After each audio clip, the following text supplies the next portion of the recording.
So today we want to discuss some reminders that you need to have as students of medical billing and coding.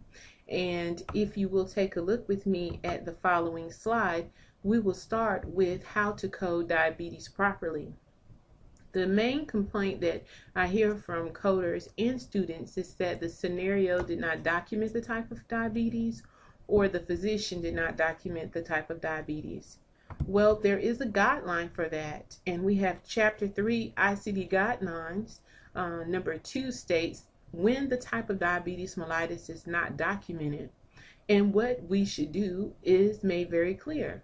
It says if the type of diabetes mellitus is not documented in the medical record, the default is type 2, 250.00. So we would only use 250.00 if we do not have the specific type of diabetes.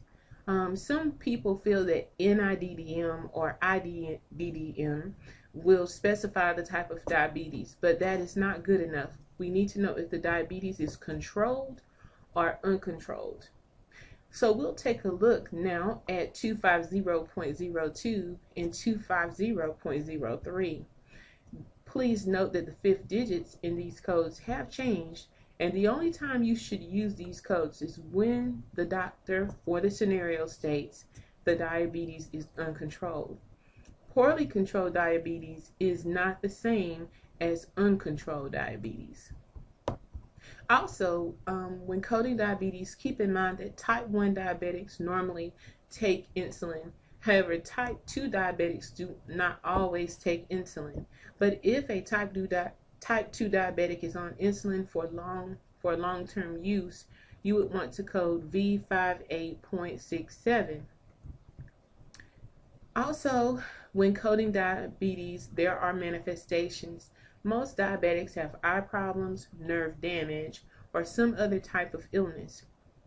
But when you code diabetes, your category code should always be 250 and should always be sequenced first. And then you should code the manifestation.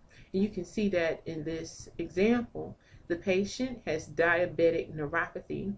You can see the neuropathy is due to the diabetes in this statement. Notice it is 250. That is the category for diabetes. 0.6 indicating there is some type of nerve damage. The 0 indicates we do not know the type of diabetes, while 357.2 points out that the patient has neuropathy. This would be the correct way to code diabetic neuropathy. If the patient has hypertension, you have a choice of 3 different categories: 401, 402, and 403. Talk to your physicians about being specific, and if you are coding a scenario, make sure that the hypertension has been specified. And 2 terms you would look for in this case would be malignant or benign. The word essential does not indicate the type of diabetes. It is still considered unspecified, but malignant or benign would give us an indication of how it should be coded. So if the hypertension or high blood pressure is not specified, it would be 401.9, while 401.0 is malignant hypertension and 401.1 is benign hypertension.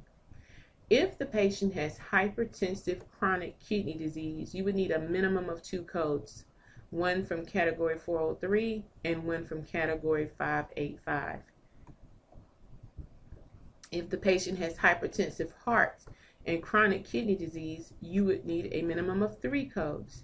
The guidelines say you should assign a code from category 404, 428, and 585. So in your ICD-9 guidelines, you would want to document beside this guideline that there are a minimum of 3 codes needed. If the patient has an elevated blood pressure and the scenario or the physician has not indicated it is hypertension, you would only want to code the elevated blood pressure. It would be wrong to code elevated BP as 401. You should code an elevated blood pressure as 796.2. Make sure you utilize the hypertension table in your books. This slide is taken from the AAPC, and again you can see across the top the tables are labeled, the columns are labeled malignant, benign, and unspecified. So this will be a wonderful tool for you to use when coding your hypertension. When you're coding CKD, please remember there are various stages of this disease. There are 5, in fact: 581.5, 585.2, 585.3, and 585.4. All of these are the stages of CKD. 585.5 is chronic kidney failure, while 585.6 is considered end-stage renal disease. And we should only use this when it is documented in the scenario or when it is documented by a provider. And if the scenario says chronic kidney disease and ESRD, only code the end-stage renal disease. And again, if you question this, you can find it in your ICD-9 guidelines. So let's do a small review. Should patients who are type 1 diabetics, should they be coded with V58.67? Our answer is no. This code is reserved for type 2 diabetics. Is poorly controlled diabetes uncontrolled diabetes? No. Poorly controlled diabetes is not considered uncontrolled diabetes. So unless the physician documents it as uncontrolled, do not code it as such. Dr. Connect has seen Sally for 5 years for hypertension. For the last 5 years, her diagnosis is 401.9. Is this good or bad? And what should be done about it?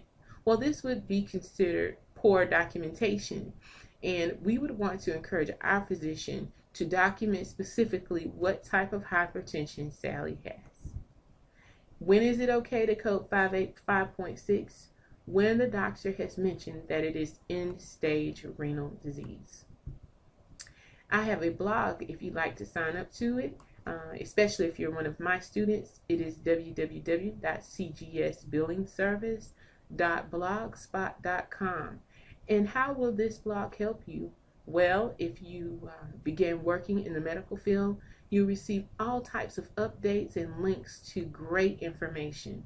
If you are my student at SPCC, you may email me at gagbona.spcc.edu. Thank you.